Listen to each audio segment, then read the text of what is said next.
Hello and welcome. Tonight we walk through one full day in Victorian London, from the foggy river before dawn, through the gaslit afternoon, into the lamplit evening, and finally into its sleeping rooftops. Nothing to do, only listen. So first, settle in. Let your shoulders rest. Let the bed hold you. Take a slow breath now, in through your nose, and let it ease out as if it were leaving on its own. And another, even slower. There is no hurry here, no message left unread, no small task waiting at the edge of your mind. Set them all down, gently, the way you might set a teacup on a saucer. Feel the small warmth of the blanket. Feel the room around you grow soft. There is only this quiet hour, and the soft sound of a voice keeping you company. Nothing more is asked of you, nothing at all. In a moment, we will travel together to a city of 2.5 million souls, the largest city in the world at that time. In the long middle years of Queen Victoria's reign, London, almost 200 years ago, a city of fog and lamplight, of horse-drawn carts moving between high stone buildings, of small shops opening their shutters one by one. The air is heavy with the smoke of 1 million chimneys. On thick days, that smoke and the river mist combine into a yellow-green fog, so dense the Londoners have a name for it. The London particular. You can scarcely see the lamp at the next street corner. We will walk through this city as one walks through a story, not to study it, only to feel its hours pass around you. We will hear the bells drifting between the towers, soft and uneven. We will smell the bread, and the river, and the smoke.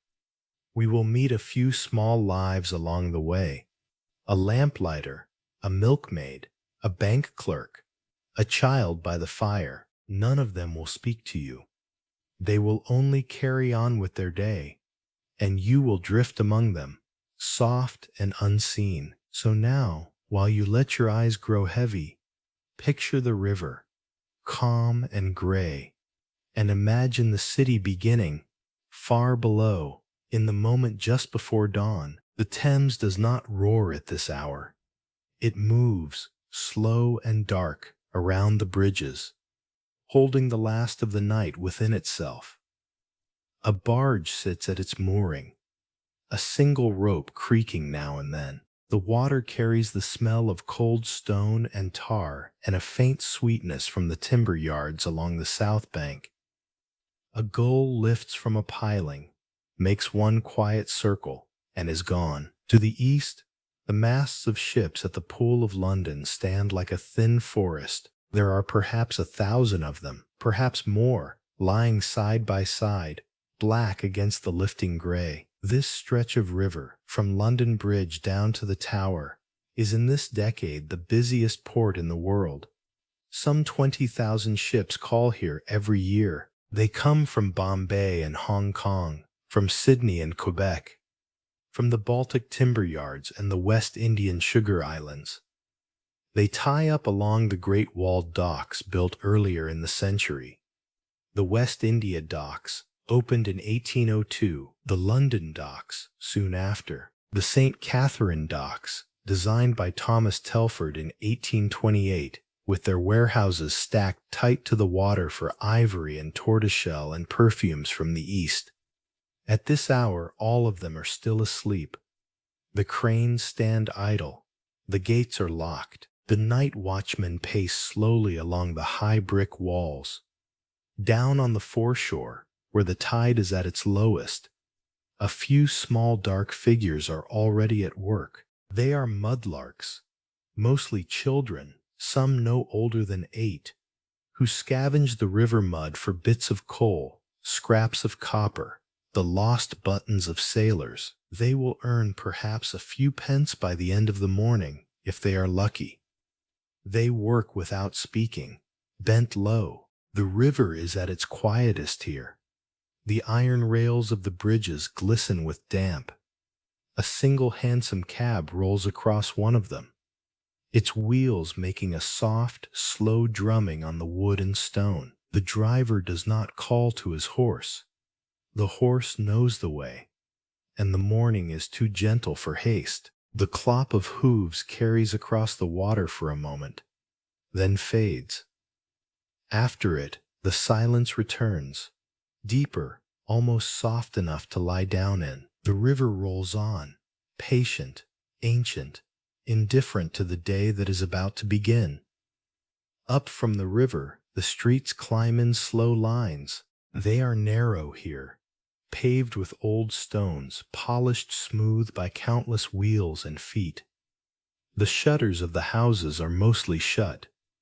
A few candles burn behind upper windows where someone has risen early. The lamplighter, in his long coat, walks the length of a quiet street, his pole resting on his shoulder, his work nearly done. One by one he reaches up to turn out the gas lamps. Each lamp gives a small breath of dimming light, and then it is dark, and then the next. He has done this same beat for many years, and the rhythm of it has long since become part of his body. There are perhaps 5,000 of these gas street lamps across central London now. Each one is owned by a private company, the Gas Light and Coke Company being the largest.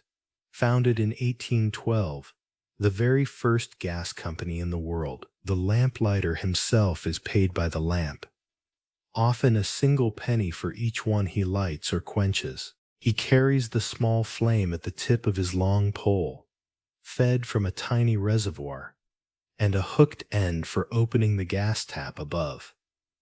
Before gas, the streets at night were dark indeed. A traveler had to hire a link boy, a child with a flaming pitch torch, to light the way home from the theater. The first public gas street lamp in London, indeed in the world, was lit on Pall Mall in 1807, just across from St. James's Palace, by a German engineer named Frederick Albert Windsor. The crowd that watched him called it a marvel. Within a generation, the marvel had become this quiet beat, this single man with his pole, walking before sunrise. He passes a knocker-up at his work on the next street, a man with an even longer pole, tipped with wire bristles, who is tapping at upper bedroom windows to wake the early shifts. The knocker-up is paid by his sleepers, perhaps tuppence a week, and his round is as patient as the lamplighter's own. Together they are the soft mechanism that wakes the city. The lamplighter does not hurry. By the time he reaches the corner, the eastern sky will be paler than the lamps themselves, and his work will be done. He will go home, and he will sleep through the morning while the city does its business above his head. The first true sound of the morning is often a bell, a small church bell, somewhere across 2 or 3 streets. It strikes the hour, slowly, with no urgency in its tone, and another bell answers it from another tower. The bells are different sizes. The deep ones come from the great churches, low and patient. The lighter ones come from small parishes tucked between the warehouses. Together they make a soft, uneven sound, almost a kind of breathing across the city. After the bells, the carts begin. They come in from the country, loaded with cabbages, with carrots, with barrels of milk, with crates of eggs packed in straw. The drivers nod off on their seats, trusting the horses to know the road. At Covent Garden, the great market begins to stir. The market opens at 4. It has done so, in some form, for almost 2 centuries. The square itself was laid out in the 1630s by Inigo Jones, the first planned square in London. Modeled on the piazzas he had studied in Italy, King Charles II granted the market its formal charter in 1670. The great iron and glass building under which the traders shelter today was built in 1830, designed by Charles Fowler, and it still stands. Lanterns swing under the iron arches. Boxes are stacked, then unstacked, then stacked again. A woman in a heavy shawl, arranges apples in a row, one by one, with the small, careful movements of someone who has done it 10,000 times. The smell of bruised fruit and damp straw mixes with the smell of the wet cobbles.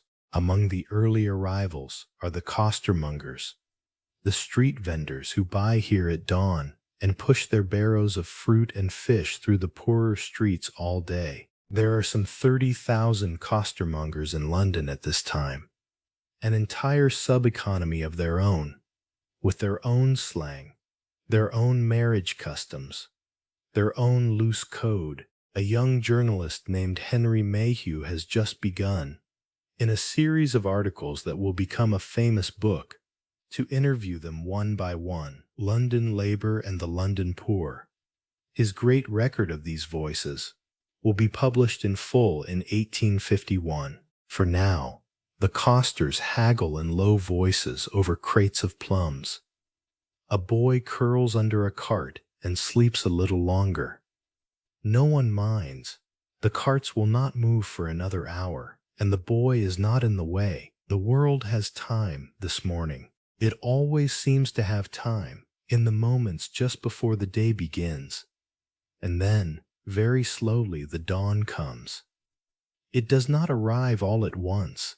It seeps. The eastern sky pales by half a shade, and the rooftops show themselves a little more clearly. The slate tiles, wet from the night, catch the first weak light and hold it.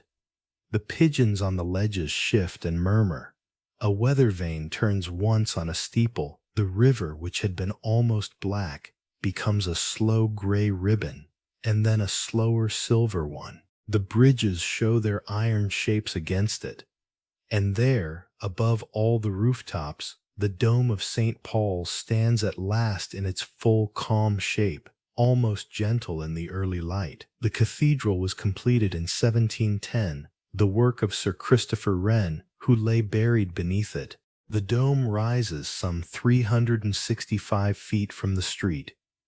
In this decade, before Big Ben's clock tower has fully risen at Westminster, it is still the tallest thing in London, and it will remain the city's defining silhouette for another century. Around it, the morning haze begins to thicken with the first coal smoke of the day. By midday, it will have settled into a low yellow-green canopy. On the worst days, the sun will be hidden entirely behind it. The Londoners call this haze the London particular, the pea super, and they will live with it and die a little earlier because of it, until well into the next century. But this morning, just at this hour, the air is still relatively clear. The dome is white, the slate roofs are wet and almost clean. The lamps are nearly all out now. The last few burn faintly along the embankment, soft yellow against the lifting sky. A flock of birds moves up from the river, low and quiet, in a long curving line. Somewhere, a kettle is set on a hob. Somewhere, a window is opened. Somewhere, a child is lifted from a cot and set down at a small table, and a slice of bread is placed before her, and the day has, in some small way, begun. But the city is still soft. There are still these in-between minutes, when the streets feel almost like a memory of streets, and the houses feel almost like a memory of houses, and you can move among them without touching anything. Long before the omnibuses and the great machinery of the day, there is this, a city breathing almost in its sleep. And yet, beyond all of this, there is another London, the one that has been at work for hours already. The bakers have been at their ovens since 2 in the morning, mixing and kneading and shaping by the light of a single oil lamp. They will go on until just before noon, on shifts as long as 18 hours. Conditions in the small underground bakehouses are bad enough that, in the year 1863, Parliament will pass the Bakehouses Regulation Act, the first attempt to curb the worst of it. For now, the law has not arrived. The baker simply works, for that is what bakers do. His face is dusted white with flour. His arms are tired in the long, even way that comes from doing the same good thing every day for many years. In the great mews behind the houses, the stable boys have already begun to harness the horses for the day. London at this period keeps something in the order of 300,000 horses, drawing every cab and dray and omnibus in the city. Their droppings, by the end of each day, weigh perhaps 1,000 tons, which is why the crossing sweepers exist at all. The boys speak to the horses more often than to each other, in low, affectionate murmurs. The harness leather creaks. A bridle is fastened. There is something in this small ceremony, the slow, careful preparing of a horse for its day, that has been the same in London for many hundreds of years. At the edges of the city, where the streets give way to market gardens, the morning is older still. Out in Hackney, in Fulham, in the long flat fields beyond Chelsea, the gardeners have been cutting cresses and pulling carrots since well before 3. They bind their bundles with twine and load the tall carts that will carry their work into the heart of the city. And from the great new railway termini, the first goods trains of the morning are arriving. Paddington, opened in 1854 to Brunel's design. King's Cross, opened in 1852. They bring the city its country milk, its butter, its eggs, its country news. Until quite recently, most of London's milk had come from cows kept in the basements of city dairies, fed on brewer's grain. Now the railways have made it possible to bring fresh country milk in twice a day, and the underground dairies are quietly closing. A guard walks the empty platform with a lantern. A station clock, very high above, reads 4:15. Everywhere, in countless small places, the long preparation for the day has been quietly underway, so when the dawn finally arrives, it does not arrive on an empty city. It arrives on a city that has been waiting for it, gently, for hours. And as the first true morning light begins to settle over the rooftops, behind every door, behind every shuttered window, the people of London are beginning to stir. Let us, ever so quietly, step inside and meet a few of the lives that fill these long gray mornings. Step gently into one of these tall, narrow houses, the kind that line so many of London's streets. The hallway is dim. A coat hangs on a hook. A tall clock ticks slowly in the corner, marking the hour with the same patient voice it has used since the house was built. Down a short flight of stairs, in a low kitchen below the level of the street, the day has been quietly underway for some time. A young housemaid kneels at a black iron range, laying paper, then small sticks, then coal, in the careful order she was taught. She strikes a match. A small flame catches, bends, and grows steady. Soon the range is warm to the touch. A copper kettle is set on top of it, and within a moment, the kitchen smells of warming iron and a faint, comfortable smoke. She is 14 years old. She came up from a Devon village a year ago, on the recommendation of a clergyman, with all her possessions in a single carpet bag. She is a scullery maid, the lowest rank in the household, and she earns about £8 a year, with her food and a bed in a small attic room. She will rise at 5:30 every morning of her working life, and she will wash dishes, scrub floors, and clean grates until the cook decides she is ready to be promoted. Domestic service is, in this decade, the single largest occupation for women in Britain. Some 1.5 million women in the country work as servants. There is a careful order to the household below stairs. The cook comes down the back stairs, tying her apron as she walks. She is the queen of this lower kingdom, and her word is final on every meal that leaves the kitchen. The housekeeper, who is responsible for the linen and the still room and the household accounts, will appear later. The butler, in this size of house, is a single quiet man who manages the wine and the silver and the front door. The first and second housemaids are upstairs already, beating rugs in a drawing room. The footman, in his soft slippers so as not to mark the floors, will come and go all morning with messages from the upper rooms. They greet each other softly. There is much to do, but the day is long, and there is no need to rush the first hour. Bread is taken from a stone crock. Butter is set out in a small white dish. A jug of milk waits on the cold slab, its surface still smooth. Upstairs, in the rooms with their heavy curtains, the family is still asleep. The mother may wake first and lie quiet, listening to the small sounds rising from below. Knowing the day is being prepared for her, she does not need to move yet. The house holds her gently, as a basket holds an egg. The fire is steady now. The kettle has begun to murmur, very quietly, deep within itself. Out in the street, the milkmaid has begun her round. She walks with 2 pails balanced from a wooden yoke across her shoulders, each pail full and steady, each step measured. The yoke is older than she is, smoothed at the shoulders by 20 pairs of shoulders before her own. She has done this round since before the rest of the city had a name for the morning. She knows the houses. She knows which area gates open easily and which need a small lift at the latch. At each door she dips a small ladle and fills the household jug. She murmurs a good morning. The cook murmurs one back. Until quite recently, the milk in those pails came from cows kept in dim London cellars, fed on the spent grain from the breweries, milked by lamplight, and ladled out without ever seeing daylight. The milk was thin and often sour.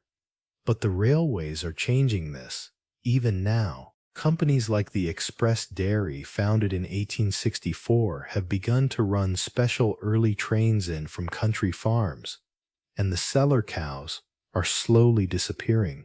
The milk is fresher, the street is quieter, in its way, without the lowing from below the pavement. After the milkmaid, the other criers will come. The watercress girl, with her bunches of green leaves wet from the country brooks, sells at a penny a bunch. Henry Mayhew, the journalist, will famously interview a watercress seller of 8 years old, who has been working since 5 each morning, and who has never had a day of school in her life. The muffin man comes with his tray balanced on his head, and a small bell, the same kind of small handbell that the Metropolitan Police Act of 1840 once tried to forbid as too noisy in the early hours. The law was so widely ignored that it was quietly forgotten.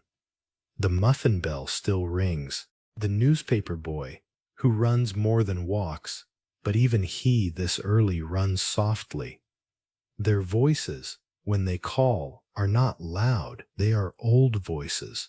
Voices that have been calling these streets for 100 years. Cresses, all fresh, a penny a bunch, sweet milk, hot muffins. Each cry rises, hangs in the cool air and fades. The houses know the cries the way one knows the songs of birds. No one is surprised by them. They are part of the morning as much as the bells, as much as the smoke beginning to thicken on the chimneys. A small boy, sent out by his mother with a basin, returns with it carefully covered, his face very serious. A maid leans out of an upper window and shakes a cloth into the small garden below. A pigeon takes flight from a sill, settles on another. The street has begun, almost without anyone deciding it should, to fill with the small movements of the day. In the dining room, by now, breakfast has been laid. A white cloth on the long table, a plate of toast, kept warm under a silver dome, a pot of tea, dark and strong, with a small jug of cream beside it. The tea in this household is Assam, from the new plantations in northeast India that the East India Company began to develop in the 1830s. 20 years earlier, almost all the tea in London came from China. Now Indian tea has begun to outsell it, and a strong dark cup at breakfast is becoming the British standard. There is a bowl of porridge in front of the youngest child, who eats with great seriousness, his spoon held in a small careful hand. There is also a covered dish of kedgeree, the old Anglo-Indian breakfast of rice and smoked fish and hard-boiled eggs that the family's grandfather brought back with him from Bengal. Kedgeree, deviled kidneys, bacon, marmalade. This is a comfortable middle-class breakfast in the year 1860. Across the city in a back street in Bethnal Green, another family is sitting down to bread, dripping in weak tea, and counting themselves fortunate to have that. The father reads his paper, slowly, turning the pages with that soft crackle that only a newspaper makes. He does not read aloud. The paper is the Times, founded in 1785, the most respected newspaper in Britain, sold for 7 pence, which is more than a working man can spend on a single sheet.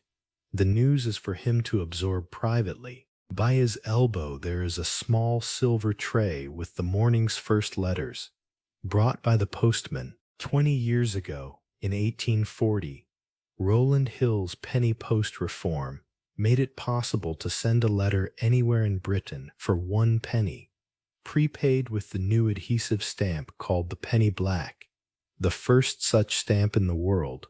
The volume of letters sent in Britain has gone from 76 million in the year before the reform to over 350 million now, and is climbing every year. Half of those letters arrive on tables like this one. The mother pours a cup of tea, then another, her movements quiet and exact. There is little conversation. This is not silence of the cold sort. It is the silence of a household that knows itself. Each person at the table is doing a small thing, and each small thing fits the others, like the parts of a clock. Outside, the omnibus has started to run.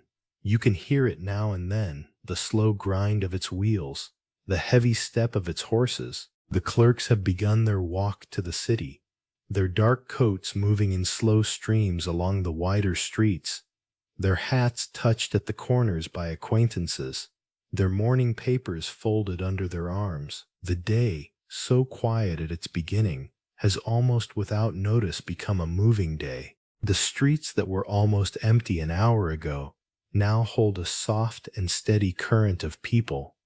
None of them are hurrying exactly. They are simply going. The omnibuses are at the heart of the morning movement. The omnibus was a French invention. A coach builder named George Slumberia brought the idea to London in 1829, running the first service from Paddington to the Bank of England with a single boxy carriage and 3 horses. Within 20 years it had become the city's standard middle-class transport, and there are now perhaps 800 omnibuses on London streets at any given hour. In 1855, the London General Omnibus Company, set up with French capital, began to absorb the smaller operators. Each bus has its bright painted livery, its name, its route lettered in gold. On the roof, the outside passengers sit back to back in 2 long rows, in all weathers, for half the fare of the inside seats. In and around the omnibuses, the smaller cabs move. The handsome, light, 2-wheeled, with the driver perched high above the passenger compartment, was patented in 1834 by an architect named Joseph Hansom. It is the fastest thing on the streets and the favorite of clerks late for an appointment. The 4-wheeled growler, slower, more dignified, carries older travelers and small heaps of luggage. Then the brewers' drays, with their great shire horses, the grocers' carts, the coal carts, the water carts that wet the dust of the street in the warm months. All these move in a careful weave, none of them quite touching the others, the drivers calling soft instructions to their horses or to one another. At each corner there stands, hands clasped behind his back, a constable of the Metropolitan Police. The Met was founded in 1829 by Sir Robert Peel, then Home Secretary, and is the first organized civilian police force in the world. The men are still called bobbies after him, or peelers, their nicknames affectionate even on streets where they are not loved. They wear dark blue, a deliberate choice to distinguish them from the red of the army, and a tall stovepipe hat that they will keep until 1864, when the modern domed helmet replaces it. The school children are slower to leave, but they leave too, in pairs and in threes, with their slates and their soft caps, walking close to the railings, talking very little. There is order here, in the heart of the busiest city in the world, but it is a soft order, the kind that comes from long practice, rather than from any rule written down. The traffic flows because the horses and the men have learned to let it flow. The constable nods to a cook returning with a basket. He nods to a clerk passing in a worn dark coat. The day, which began so gently, has now opened fully, and London is awake. There are customs in this city that do not appear in any guidebook, and no one teaches them to a child, yet every child seems to know them. The way a man lifts his hat as a woman passes, with a small movement, almost a thought. The way a maid wipes a doorstep clean each morning, even if the street outside the door is far from clean. The way the butcher hangs a sprig of green at his window when the season changes. These small, almost wordless agreements are the soft framework beneath the visible city. Above stairs, the mistress of the house is at her writing desk in the small back parlor, dealing with the morning correspondence, bills, invitations, notes from old friends, a letter to a sister in the country. The penny post and a steady supply of cheap stamps have made her a daily writer in a way that her own mother never was. There is a complex social grammar here, calling cards left in the morning, the small folded corner that means the visit was made in person, the household at home day on which one expects callers and stays in, the careful note, written and answered within the hour, that adjusts a dinner invitation. By keeping all this in motion, she is keeping the small social fabric of her world stitched together, stitch by patient stitch. Outside, in the garden squares, the watchman of the night has handed his lantern to the constable of the day. The squares themselves are a peculiarly London thing. Bloomsbury, Bedford, Russell, Belgrave, Eton, each of them an open garden of plane trees set behind iron railings, with a key for the residents only. They were first laid out in the 17th century by speculative landlords as an inducement to tenants. In our decade, they are the green lungs of the upper middle-class districts, and the maids and nursemaids who use them on weekday mornings know each other almost as well as they know the children in their charge. A nursemaid arrives with 2 small children. She lets them through the iron gate. They run between the trees with the small, careful seriousness of well-dressed children at play. Above her, the leaves of the plane trees stir in a soft, low wind. At the corner of the square, the crossing sweeper has taken his post. He is perhaps 10 years old. He sweeps the muck of horse and cart from a single patch of road, so that ladies in long crinoline skirts may cross. He is paid in pennies and farthings. There are some 1,000 children in London who make their living in just this way. Charles Dickens has lately given them a face in the figure of poor Joe in Bleak House, the boy who knows nothing and is moved on from corner to corner. As we walk past, the boy lifts his cap politely and says nothing. The day is fully open now, like a window. So, as the morning eases into its later self, let us not stop here, but let us walk on into the long working middle of a London day. And as the morning lengthens into its full working self, the great counting houses of the city open their doors. These are the long, quiet rooms of London's commercial heart, on Threadneedle Street and Cornhill and Lombard Street. The whole district, scarcely more than a square mile in area, is in this decade the center of the world's money. The City of London, as it is properly called, is older than England itself. The Romans walled it in the 2nd century. The medieval livery companies still own land within its boundaries, and on its central street, since 1694, has stood the Bank of England, founded by an Act of Parliament to lend the king the money to fight a war with France. The current building, by the architect Sir John Soane, was completed in 1833. A great windowless fortress of pale stone, its blind walls a deliberate defense against rioters. Step inside one of the smaller counting houses now. The room is high-ceilinged, with tall windows overlooking the street. The walls are dark wood. The desks stand in long rows, each with its slope, its inkwell, its blotter, its candle for the dim afternoons. At each desk a clerk stands or sits, a pen in his hand, a great ledger open before him.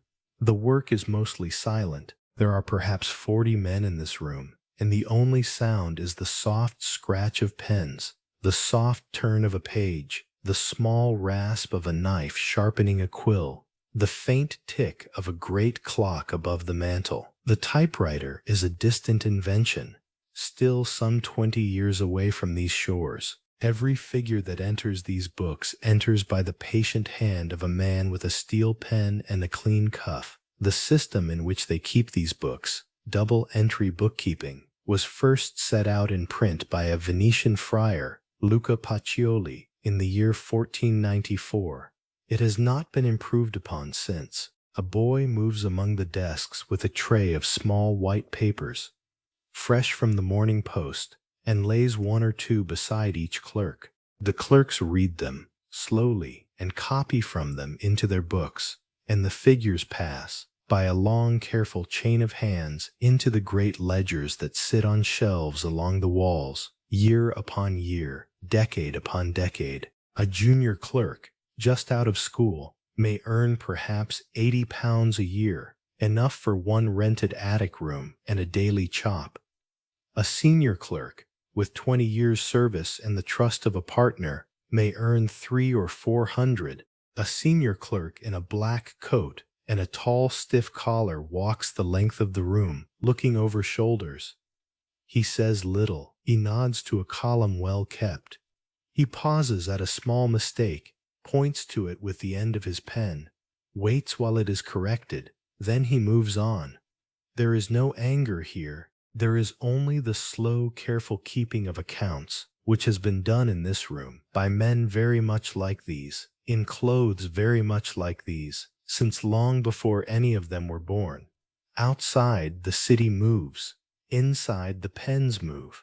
And by the end of the day, the long ledgers will hold a few more pages of small, careful figures, and the empire's slow, patient bookkeeping will have advanced 1 quiet inch. At 12:15, a small bell rings somewhere down the corridor, and the clerks set down their pens with a kind of soft collective sigh and reach for their hats. They go out by 2s and 3s into the wider rooms of the city in search of their dinner. The coffee houses of the City of London are old and dark and warm. They are in fact the oldest commercial institutions of the modern city. At the height of their fashion, in the year 1700, there were perhaps 2,000 of them within the walls, and each one had its own clientele and its own purpose. A young Edward Lloyd opened his coffee house on Tower Street in 1686, and it became the meeting place of ship's captains and underwriters who insured their voyages. The little exchange of risks they conducted over the long oak tables grew, in time, into the great Lloyds of London. Another, Jonathan's Coffee House on Change Alley, was the gathering place for the men who bought and sold shares in the new joint stock companies, until in 1801 they formally constituted themselves as the London Stock Exchange. Garraway's, on the same alley, ran the first auctions of tea brought from China by the East India Company. By the time of the present decade, Most of the old coffee houses are gone, replaced by clubs and restaurants and offices. A few survive, much altered, as old chop houses. Step into one with the clerks now. The door swings shut behind you. You are in a long room, low-ceilinged, paneled in oak that has darkened over a century of pipe smoke and sea coal. There are wooden booths along each wall, with tall benches and small tables at which men sit reading the papers and eating chops. The smell of the room is its own kind of welcome. Coffee, of course, in deep brown earthenware pots. Roast meat from a turning spit at the back. Fresh bread, a faint tang of pipe tobacco, and beneath it all the gentle warmth of a long fire that has been lit for so many years it has soaked into the very wood. A waiter, in a long white apron, moves between the tables with the practiced lightness of his trade. He does not write down orders. He remembers them. He has been here 20 years, and he knows almost every regular by name, and what they eat, and which booth they prefer. The clerks settle into their accustomed places. A stock jobber from across the street takes a chop and a glass of porter and reads the financial pages of the Times, very slowly. An old gentleman, who has been coming here every weekday for 40 years, takes the corner booth, the same one as always, and a young man brings him his usual, without being asked. There is a soft murmur of conversation, polite and easy, never loud. Outside, the city goes about its great business. Inside, men eat and read and sit a moment with the warmth of the fire on their faces and rest in the quiet middle of their long working day. Out on the wider streets, the traffic of the day has reached its full and patient flow. The omnibuses go by in a slow, steady procession, painted in the bright colors of their lines, the names of their routes lettered in gold along their sides. Each is drawn by 2 horses. Between them, the cabs move, the hansoms and the four-wheeled growlers. And then the brewers' drays with their great shire horses, 4 animals to a cart, hauling barrels of porter from the long brick breweries of the East End. Whitbread on Chiswell Street since 1750, Truman in Brick Lane, then the largest brewery in the world, Watney, soon to absorb the others. London at this period drinks an enormous quantity of beer, and these slow drays are how it travels from the brewhouse to the public house. After them come the coal carts. The city consumes, in the year 1860, something on the order of 3.5 million tons of coal, hauled by sea from the pits of Northumberland and Durham, landed on the wharves at Wapping and shoveled into 1,000 cellars.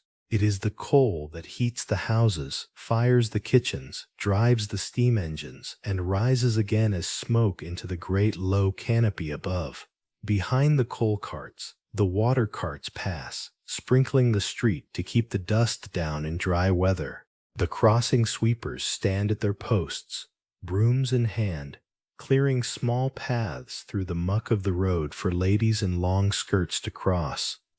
The muck is plentiful. London's 300,000 horses leave perhaps 1,000 tons of droppings on the streets each day, a problem that the new Metropolitan Board of Works, established in 1855, is only beginning to grapple with. 2 years before our morning, in the long, dry summer of 1858, the Thames itself grew so foul with sewage that Parliament could not sit, and members hung sheets soaked in chloride of lime over the windows. They called it the Great Stink.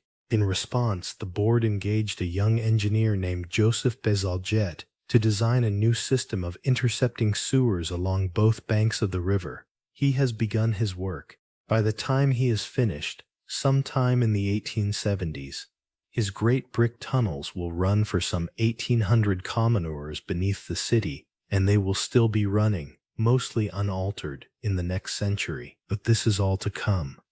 For now, the constable on the corner watches the traffic. The traffic flows, slow and patient, through its old soft order. The horses lift their feet, the wheels turn, the crossing sweeper holds out his cap. The morning, having become noon, slides on into the long afternoon. By the middle of the day, the river is no longer quiet. The Pool of London, which lay so still in the dark, is now a slow forest of tall masts and wide hulls, and the heavy, patient breath of cargo being moved. Each of the great walled docks built around the river has its own specialty. At the West India Docks, opened in 1802 on the Isle of Dogs, the lighters carry hogsheads of sugar, casks of rum, sacks of green coffee, all the produce of the Caribbean estates. At the East India Docks, opened in 1806 a little farther downriver, the warehouses are stacked with chests of tea from Canton and bolts of Indian silk. At the St. Catherine Docks, designed by Telford in 1828 in the shadow of the Tower, the warehouses are filled with ivory and tortoiseshell and ostrich feathers and small heavy boxes of perfume. Cranes turn on the wharves, their long arms lifting bales and crates, the workmen guiding them down with steady hands. The dockmen work in steady lines, their voices low, their hands sure. There is no shouting, there rarely is. The work is too heavy, the day too long, for noise. They are casual labor. They have not been hired by the week or the month, but only for this day, after the morning call-on at the dock gates, where each foreman picked his men from the crowd, and the rest went home with empty pockets. It is a hard system, even by the standards of the time. Some 30 years from this day, in the long summer of 1889, the dockers will at last organize and strike for what they will call the dockers' tanner, a wage of 6 pence an hour. They will win, but that is far ahead. The smells along the wharves are many and very particular. Tar from the cordage stores, cinnamon from a broken sack, wet rope, damp sail, the cold sweet smell of timber from the Baltic, a drift of tobacco from a half-open crate. The river itself, beneath all of this, holds its old, patient smell of mud and salt and slow-flowing water. Above, the gulls cry now and then, and circle, and settle on a piling, and rise again. A church bell strikes the half-hour somewhere up the hill. A dog walks the length of a wharf, sniffs at a coil of rope, and walks back. The sun, when it comes through the smoke, lays a thin, warm light on everything.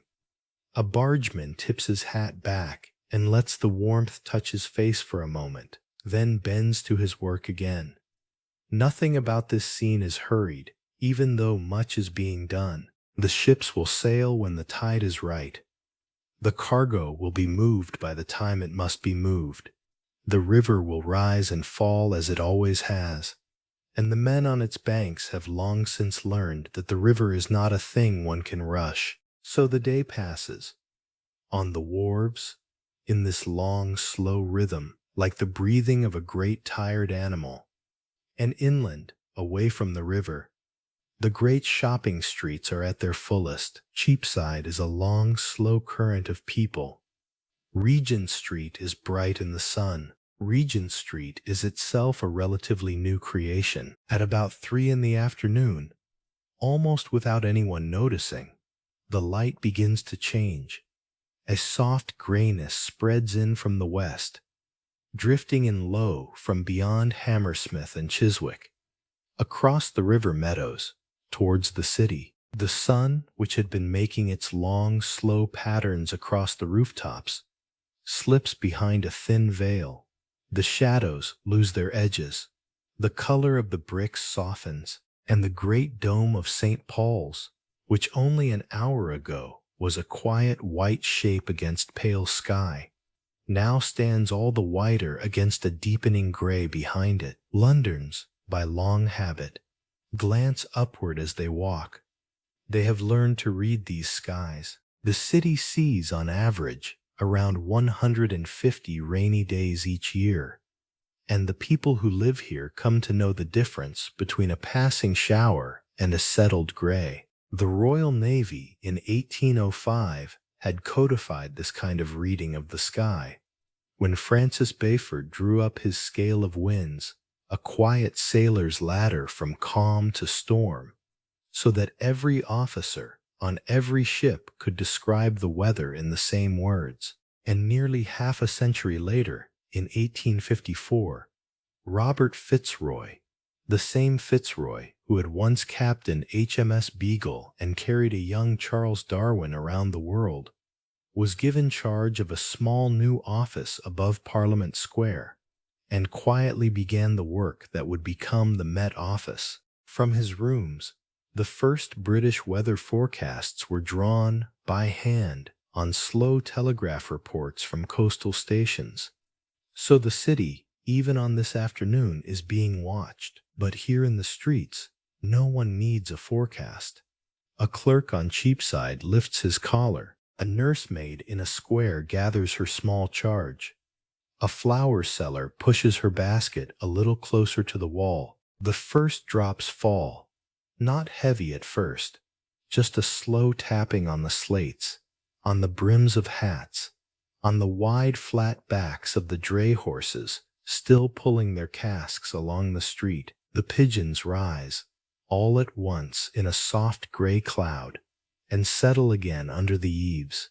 Step beneath an arcade with them, and listen. Burlington Arcade, built in 1819 along the side of Burlington House, is one of the oldest covered shopping streets in the world. Its long roof of glass and iron throws a pale silver light onto the polished tiles below. Even now, in our century, it is patrolled by beadles in long frock coats, drawn originally from the 10th Hussars, who walk the length of it and gently remind visitors that one must not whistle, must not run, must not sing, and must not, on any account, open an umbrella inside. They are the oldest uniformed private police force in the world, and their footsteps echo, slow and unhurried, even now in the rain. The Strand has its arcades too, and the Royal Exchange, and the small alleys of the city, and into all of them, on a wet afternoon, Londoners drift like leaves. The umbrella itself, for centuries, was thought to be a thing of women and of southern countries. It was a man named Jonas Hanway who, in the 1750s, became the first gentleman to walk the streets of London openly with one. The hackney drivers shouted at him. They said he was ruining their trade, and threw mud and even small stones.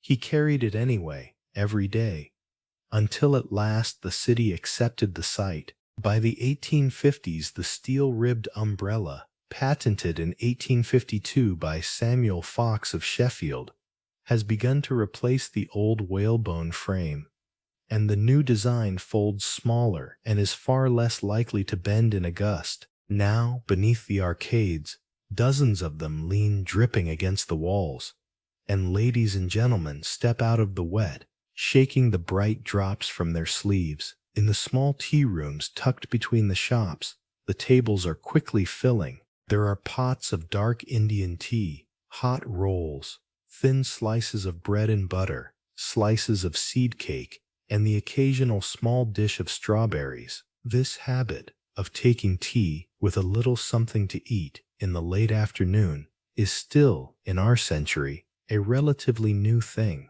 It was invented, almost by accident, in the 1840s by Anna, the 7th Duchess of Bedford, who complained of a sinking feeling between her midday meal and the late dinners that the gas-lit drawing rooms now demanded. She began ordering tea and a small tray to her room around 4 o'clock. She invited friends. The friends invited others.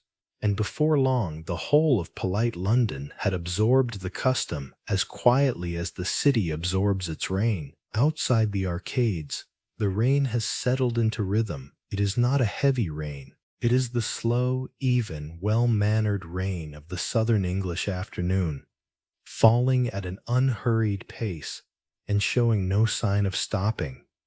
It pools in the worn dips of the granite setts. It runs in dark veins along the gutters, carrying with it a fine gray wash of soot and straw and horse dust. The air, which had been thick with the smell of coal fires and warm horses and the river, slowly clears. The smoke is being washed out of it, drop by drop, into the drains, and the drains are pouring the soot of the city downward into the river. London, in this decade, owes a great deal to its rain. The coal smoke that hangs over the rooftops every winter, the famous London particular, that sulphurous yellow fog, is held in check, partly by these slow afternoons of gray water. Yet the rivers themselves were not yet clean. Only a few summers before this one, in the very hot June of 1858, the Thames had grown so foul, with all the sewage of the city pouring directly into it, that members of Parliament could not bear the smell from the open windows of Westminster, and curtains soaked in chloride of lime had to be hung to keep the work of government going.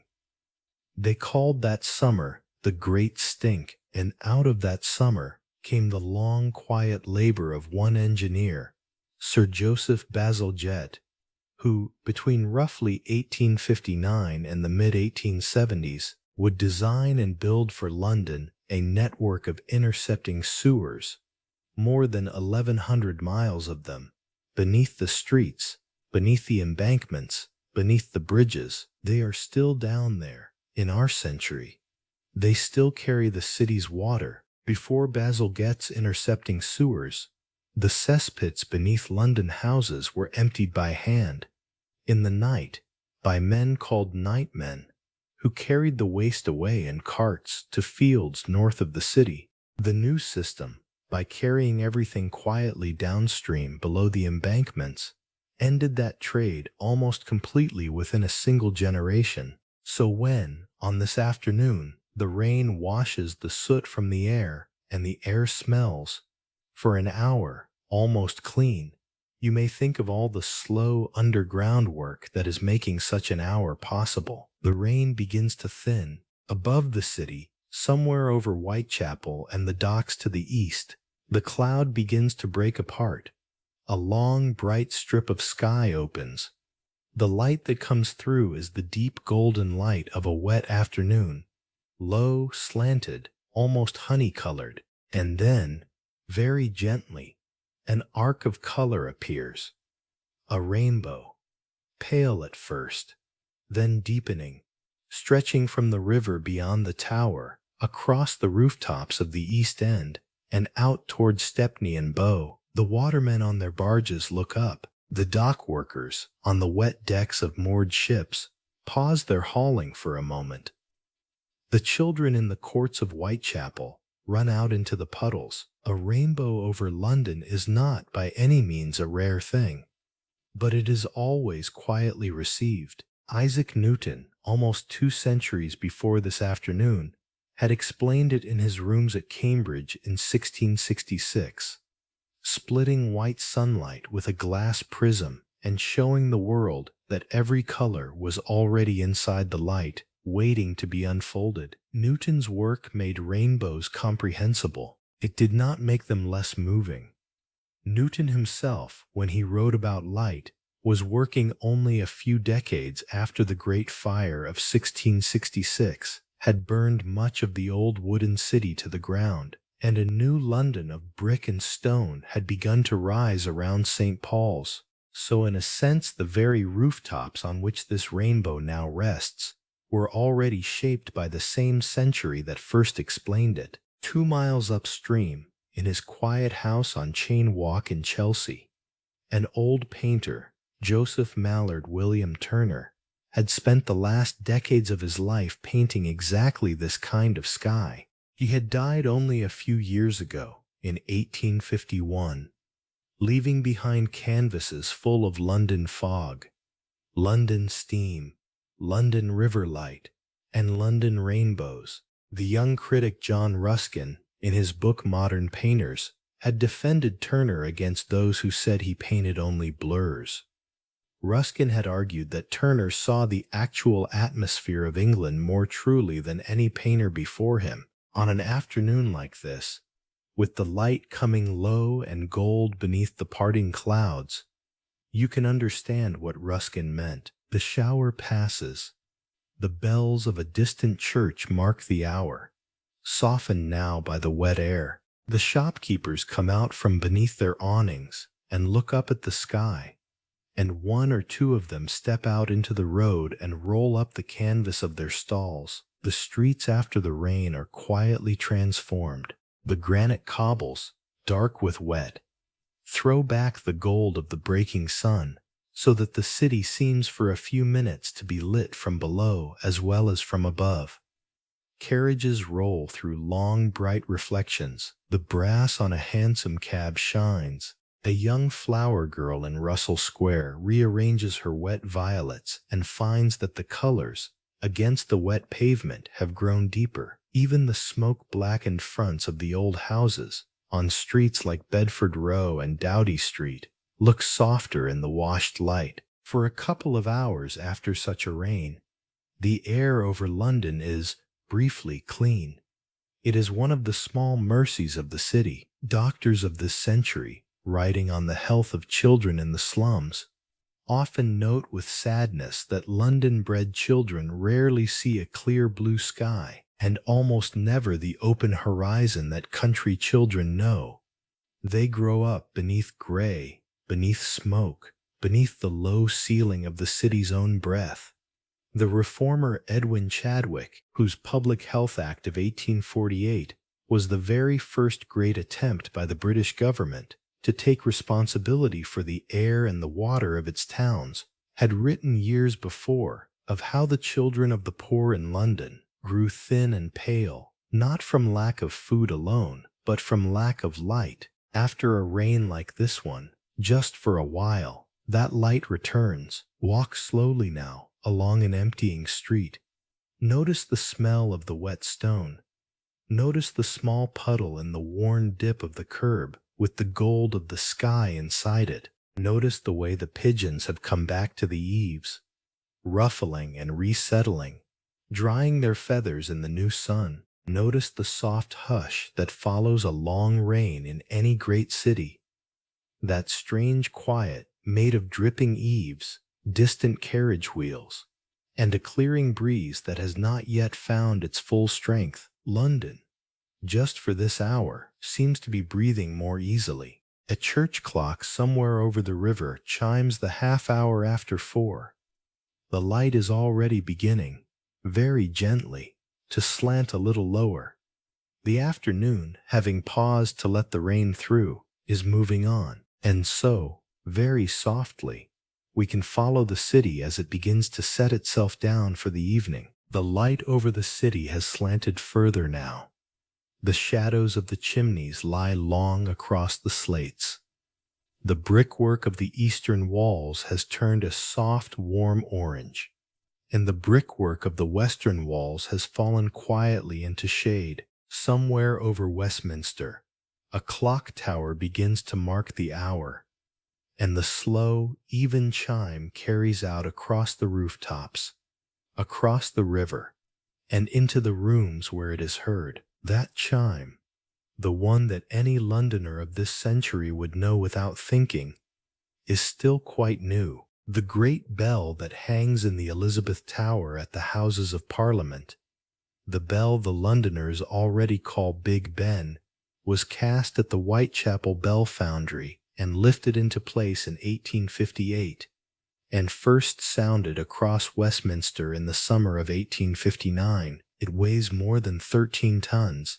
The 4-note quarter chime that rings before it, the one that drifts across so many other church towers in our country, is older still. It was first composed at Cambridge, at the Church of St. Mary the Great in 1793, and is known simply as the Westminster Quarters. It was carried south, by tradition, to the new clock tower in London, and from there it has spread by quiet imitation around the world. In the offices of the city, the great clerks' rooms begin to empty.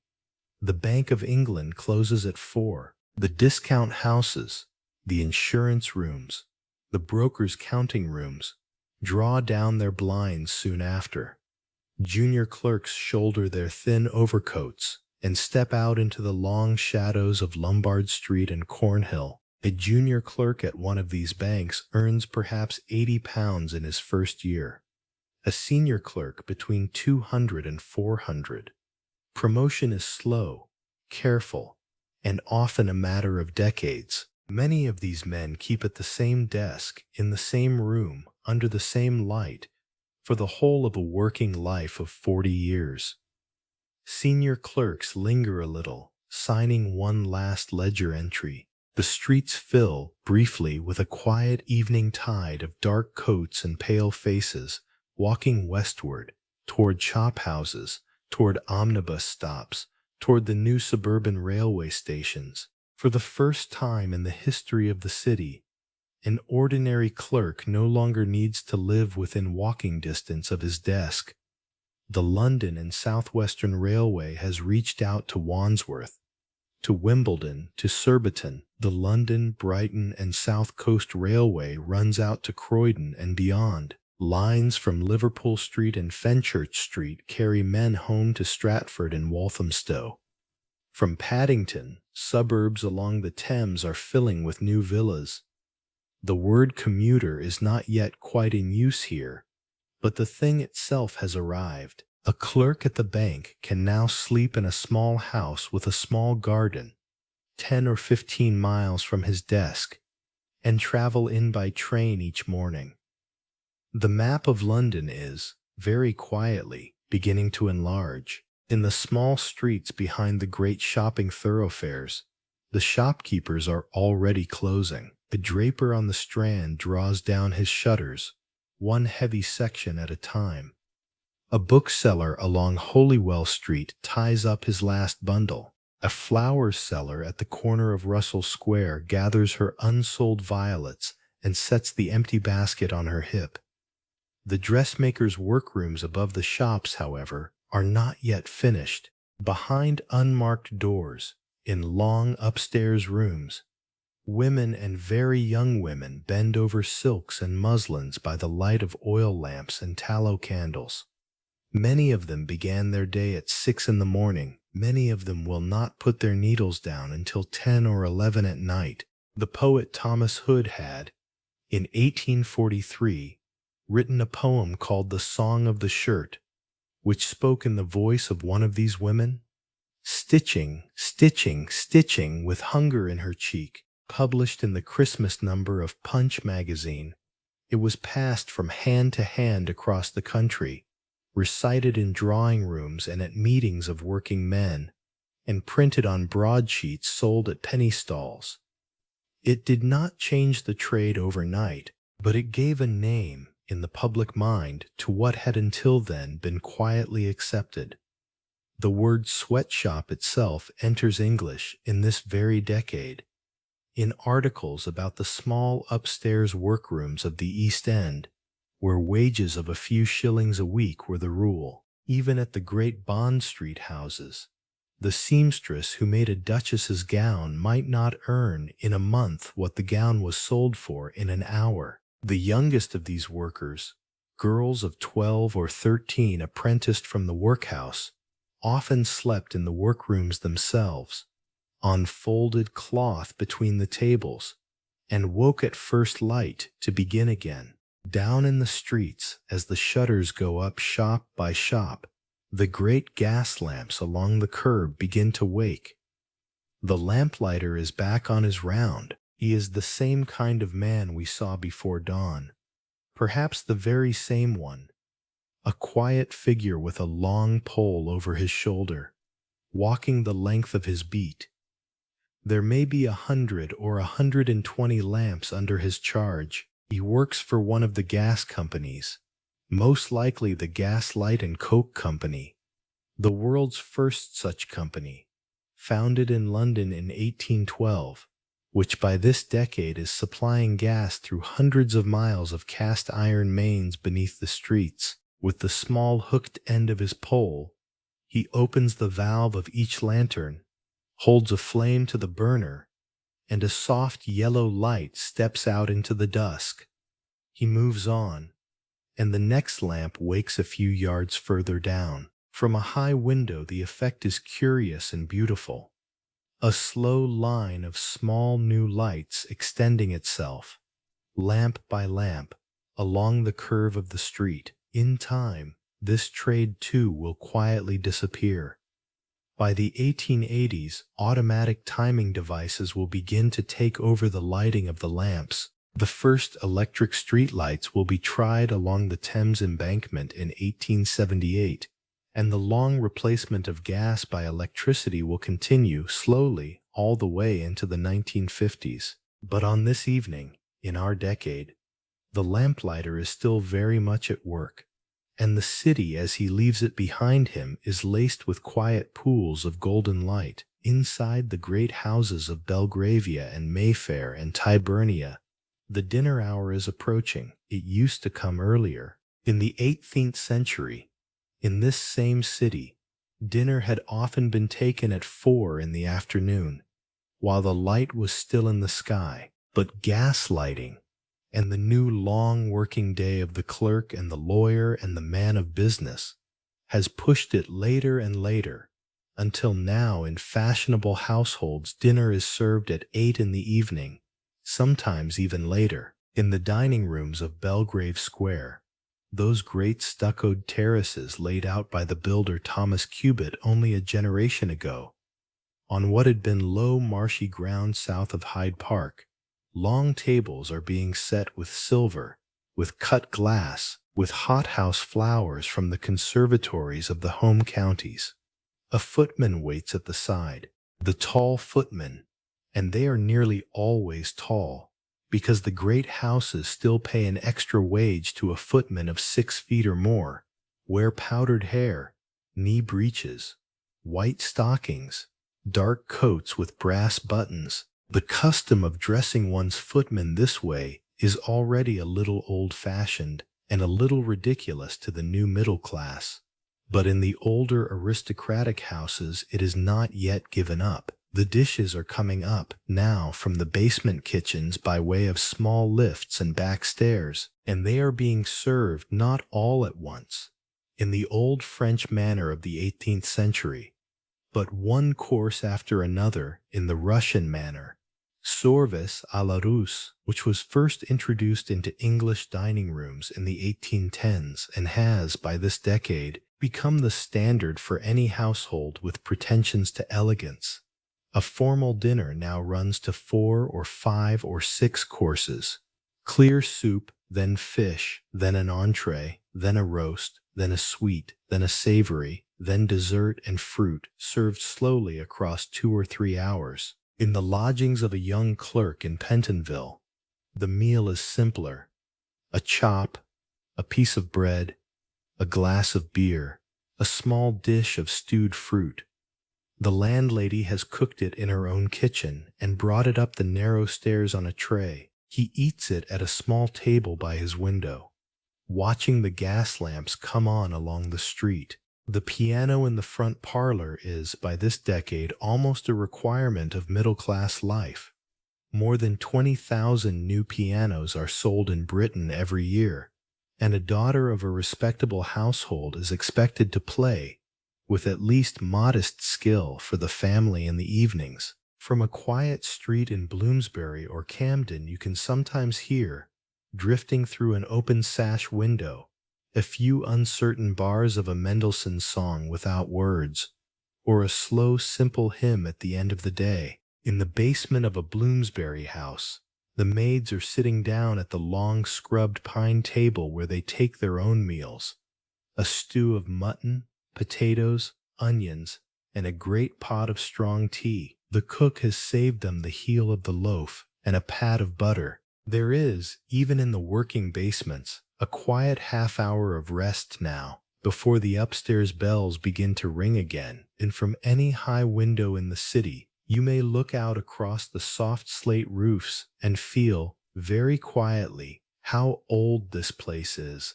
The street pattern beneath your eyes is in many places medieval. The great fire of 1666 burned through much of the city, and Christopher Wren himself drew up a plan for a new London of broad, straight avenues and elegant squares.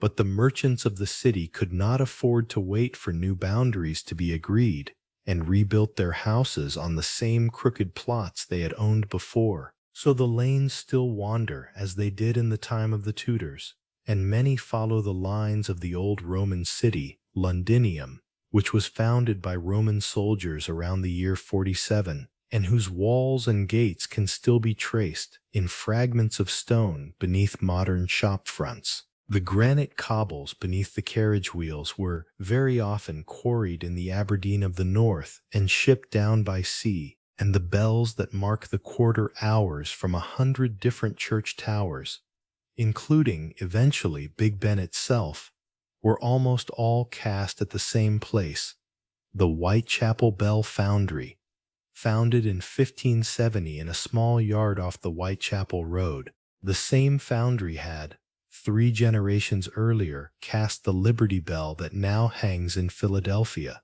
So as the light falls and the evening lamps come on, the city you are looking out at is not a single age at all, but many ages laid down on top of one another. Roman walls beneath Georgian streets beneath Victorian gas lamps, and very little of any of it ever quite goes away. A train somewhere whistles, faint and softened by distance. A church bell begins, slowly to ring 6. The shadows reach further, and the lamplit windows multiply, one after another, across the city's great quiet evening face. And so we move on, into the long quiet hours that follow, when London grows softer still. The lamps are all alight now, all the way from the river to the heath. The shop windows have closed their shutters. The streets, which only an hour or two ago were thick with traffic, have grown quieter. A hansom cab passes, then a slower four-wheeler, then for a long minute nothing at all but the sound of a single pair of footsteps somewhere 2 streets away. Inside the houses, the evening has settled into its different shapes. In a tall brick house in Bloomsbury, a family is gathered in the first-floor drawing room. The neighborhood itself was laid out by the Dukes of Bedford from the 17th century onward, and by this decade has become a settled district of scholars, lawyers, doctors, and quiet professional men. The British Museum, only a few streets away, has been at its present site since 1753. University College London, the first English university to admit students of any religion or none, has stood on Gower Street since 1826. So the books on the shelves of this drawing room are read books. The piano in the corner is open, and a daughter is turning the pages of a song. The gas chandelier above the table burns low, with that faint particular hiss that gas burners make in the quiet of a Victorian evening. And the wallpaper, heavy, dark, patterned with vines and birds in the new aesthetic taste of the decade, softens everything in the room into shadow. 2 miles to the west, in a great stuccoed house in Belgravia, the dinner has reached the dessert. Footmen move quietly behind the chairs. The candles in the silver candelabra have burned down by an inch or two. A long mirror at the end of the room reflects the whole company doubled, in soft golden light. In a small first-floor lodging behind the railway sheds in Pentonville, a young clerk has finished his supper, washed his plate at the basin, and turned up the wick of the single oil lamp on his table. He is reading the Daily News, 4 pages folded twice. A cat sleeps on the rug. In a basement 2 streets away, a single elderly maid sits beside a cooling range, mending the corner of an apron. The small clock above the dresser ticks slowly. Each of these rooms is different. Each is, in its own way, the same evening. The great London houses of this period are built tall on narrow plots. Basement for kitchens and servants, ground floor for the formal rooms, first floor for the drawing room, 2 upper stories of bedrooms, and an attic above all for the maids. A single household may rise through 5 or 6 floors, and a single candle, on the back stairs, may be the only light by which it is climbed. Outside, the rain that fell in the afternoon has left the streets wet. The gas lamps stand at intervals along the curbs, each one casting its own small pool of yellow light onto the dark pavement. Between the pools, the world is much darker. A man walks across one of the bridges over the Thames, perhaps Waterloo, perhaps Blackfriars, with his coat pulled close, looking out at the long line of lights along the embankment and at the slow black water beneath. The river at night, in our decade, still smells. The great work of the sewers is not yet finished.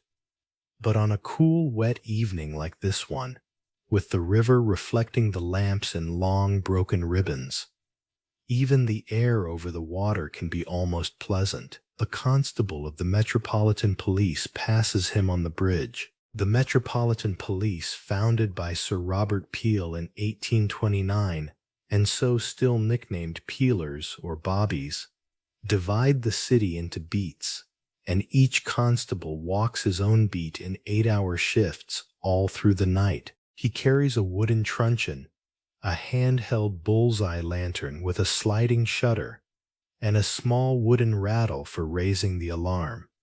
The whistle that will replace the rattle is still some years away. He pauses at the corner, listens, and walks on. In a little over 20 years from this evening, in 1888, the night beats of Whitechapel will become very famous indeed, in a way no one in our decade can yet imagine. But for now, the beats are quiet. He walks his slow square round of streets, and his footsteps fade. In the small streets behind the river, the gas lamps throw their light upward against the brick walls in a soft, almost blue cast. People in this century, writing in letters and journals, often compare it to moonlight. A man walking home through Lambeth on a damp night feels, just for a moment, that he is walking through a long, quiet country lane lit by the moon, although in fact he is in the middle of the largest city in the world. In other parts of the city, the night is still working. In the great wards of St. Thomas's Hospital, the night sister moves quietly between the beds with a small shaded lamp in her hand. The whole modern profession of nursing, as a respectable calling for educated women, is in this decade a very new thing. Florence Nightingale, who had returned in 1856 from Scutari and the Crimean War with a reputation made forever, had founded the Nightingale Training School at St. Thomas's in 1860. Before her work, hospital nursing in London had often been done by women drawn from the poorest classes of the city, sometimes drunk on duty, sometimes worse, and the wards were dreaded almost as much as they were needed. After her, slowly, and not all at once, the night ward becomes a place of clean linen, of quiet voices, of careful observation, and of a notebook at the foot of every bed. A mile away, on Fleet Street, the printing houses are warming up for the great work of the night. Fleet Street has been the center of English printing since the early 16th century, when Wynkyn de Worde set up his press near St. Bride's Church in the 1500s. Now it is the home of the Times, of the Daily News, of the Daily Telegraph, of a dozen smaller papers and weeklies. In the long composing rooms above the street, the compositors are at their cases, long shallow trays of small lead letters, and they are setting tomorrow's stories one letter at a time, picking up each piece by touch, dropping it into the composing stick balanced in the left hand. A skilled compositor in our decade can set perhaps 1,200 letters in an hour. The linotype machine, which will set whole lines at once and put many of these men out of their trade, will not be invented until 1886, and so the news of the world, on this particular night, is still being built up letter by letter, by the steady fingers of men in green eye shades, working through till 4 in the morning. The smell of fresh ink and warm paper drifts down to the street, and a printer's devil, a boy of perhaps 13, runs out of a side door with a wet proof in his hand, on his way to a sub-editor across the way. Around 4 in the morning, when the last formie is locked up and the great steam-driven press in the basement begins to turn, the noise carries faintly along the empty street. In the basements of the great houses, the kitchens are at last allowed to fall quiet. The fires in the ranges are banked down with damp slack so that they will glow until morning. The copper pans are scrubbed and hung. The maid-of-all-work in a small lodging house in Camden sets the breakfast table for tomorrow before she allows herself to climb the long flights of stairs to the cold attic where she sleeps. If you could rise up now above the rooftops, above the chimneys, above the drifting smoke, and look down across the whole of the city in the dark, what you would see is something no city had ever shown before. The census of 1851, taken not many years before this evening, counted some 2.33 million souls within the boundaries of London. By the time of the next census, in 1861, the figure has risen further. London is the largest city the world has ever held, and will go on being so until 1925. It covers some 80 square miles. Its lit streets, on a clear night, can be seen from a long distance off. Ships coming up the Thames estuary at night know they are nearing the city long before they see it, by the pale glow on the underside of the clouds. Within that vast lit shape, the great inventions of the century are quietly at work. The electric telegraph has, since 1843, linked London to other cities of Britain, and by undersea cable to France since 1851, news travels through the night faster than any train. Greenwich Mean Time, established along the railways in 1847 and made the formal time of the whole country in 1880, will soon be the time by which the whole world sets its clocks. From the Royal Observatory at Greenwich, every afternoon at 1 o'clock since 1833, a great red ball climbs to the top of a mast and then falls, and ships moored in the river adjust their chronometers by it, and so carry the time of London out across all the oceans. Telegraph offices in the city stay open through the night to receive these messages. A clerk in shirt sleeves writes down a price from New York at 3 in the morning, and by breakfast the cotton brokers of Liverpool already know it. The world, in this decade, is for the first time beginning to share a single hour down on the streets again. The city is very quiet now. A late hansom rolls slowly along Piccadilly, looking for one last fare. The baker's boy in Holborn yawns and turns up the gas under his oven for the first batch of the morning rolls. Somewhere on the edge of Spitalfields, the knocker-up has begun his long round, walking from house to house, reaching up with his long pole to tap, very gently, on the bedroom windows of those who have asked to be woken first. With his quiet tapping, the day, which we followed at first light from a misted river, has, very gently, come back round to its beginning. In a high attic room at the top of a tall house, a young housemaid has finished her last task of the evening. She climbs the narrow, uncarpeted stairs by the light of a single candle. The room she enters is small, with a sloping ceiling, a single iron bed, a washstand, a wooden chest. There is no fire. A small framed picture of her mother sits on the chest by the bed. In winter the water in the jug freezes, and even tonight in spring the air is cool. But the door closes behind her, and for the first time in the day, this small room is hers alone. She blows out the candle and lies down and listens to the soft, far-off sound of the city she is part of, settling slowly into sleep. And so we leave them all, the night sister at her ward, the constable on his beat, the compositor at his case, the maid in her attic, the family in their lamplit drawing room, the long sleeping streets, the river beyond, held in the same low golden light of a Victorian London night, the bell of a far church, somewhere across the rooftops, strikes a single quiet note for the half hour.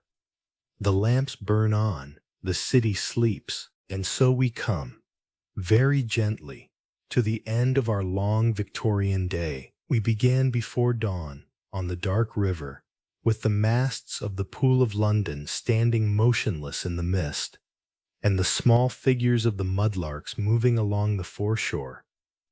We watched the lamplighter walk his round. We saw Covent Garden begin its early trade beneath Inigo Jones's old square. We watched the first light reach the dome of St. Paul's, that great work of Christopher Wren completed in 1710.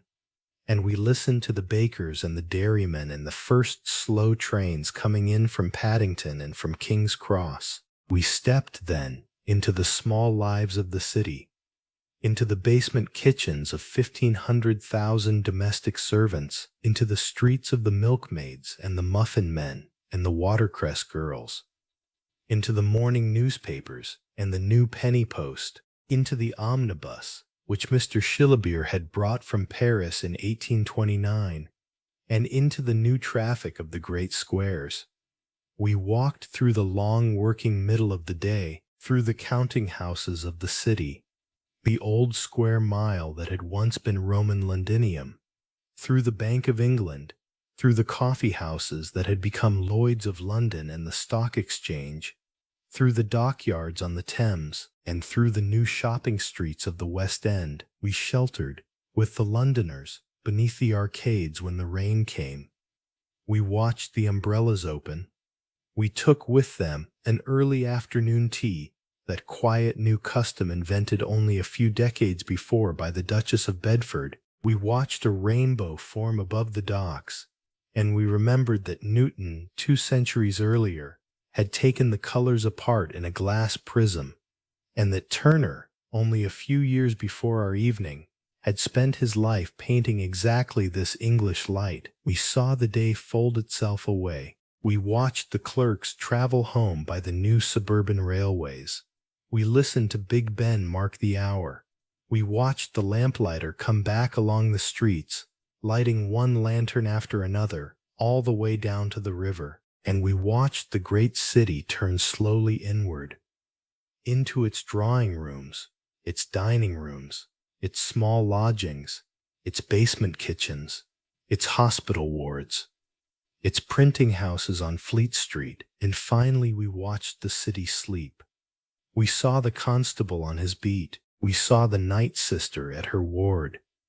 We saw the housemaid climb at last to her small attic room and close the door behind her. A whole day of one of the greatest cities the world has ever known, lived once again, gently, in your room tonight. Now there is nothing more to do. Close your eyes now. Let your breath grow slower. Let your shoulders rest. Let the room grow soft. There is nothing more to hold. There is nothing more to carry. Let the day go. Let the night come in.